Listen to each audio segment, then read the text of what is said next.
क्या चामुंडा और काली एक ही है? चामुंडा और काली हिंदू धर्म में दो अलग अलग देवियाँ हैं, हालांकि दोनों की विशेषताएं और प्रतीकात्मकता में कुछ समानताएं हैं। आइए दोनों की विशिष्टताओं पर ध्यान डालें। चामुंडा स्थिति और अवतार। चामुंडा देवी एक उग्र और विनाशकारी रूप की देवी है।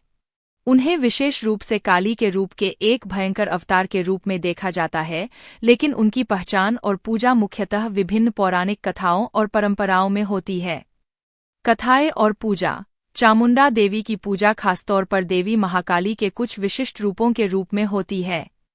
उनके बारे में प्रमुख कथा यह है कि उन्होंने राक्षस चंड और मुंड का वध किया था। उन्हें बुराई और पाप के विनाशक के रूप में पूजा जाता है।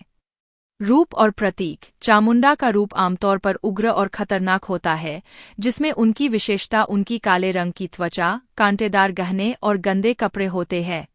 उनकी पूजा विशेष रूप से उन क्षेत्रों में होती है जहां शत्रुओं, बाधाओं और अंधकार से मुक्ति की आवश्यकता होती है। काली स्थिति और अवतार। काली देवी भी एक उग्र रूप की देवी है, लेकिन उन्हें एक व्यापक और विविध रूप में पूजा जाता है। काली का प्रमुख रूप उनके नाशक और उग्र अवतार के रूप में होता है, लेकिन वह सृजन और पालन की देवी भी मानी जाती है। कथाएं और पूजा। काली देवी की पूजा बहुत पुरानी और विविध परंपराओं में होती है। उनकी प्रमुख कथा में काली का रूप शिव के शरीर पर खड़ा होने की कथा आती है, जहां वह अपने उग्र रूप को शांत करती है और सृष्टि को सुरक्षित रखती है। रूप और प्रतीक। काली का रूप बहुत ही भयंकर होता है, जिसमें उनकी काली त्वचा, कपाल और खून से सनी हुई विशेषताएं होती है। वह श्रृंगार और पवित्रता के लिए भी पूजा जाती है, और उनकी पूजा का उद्देश्य शक्ति, उग्रता और करुणा का संतुलन प्राप्त करना होता है। सारांश।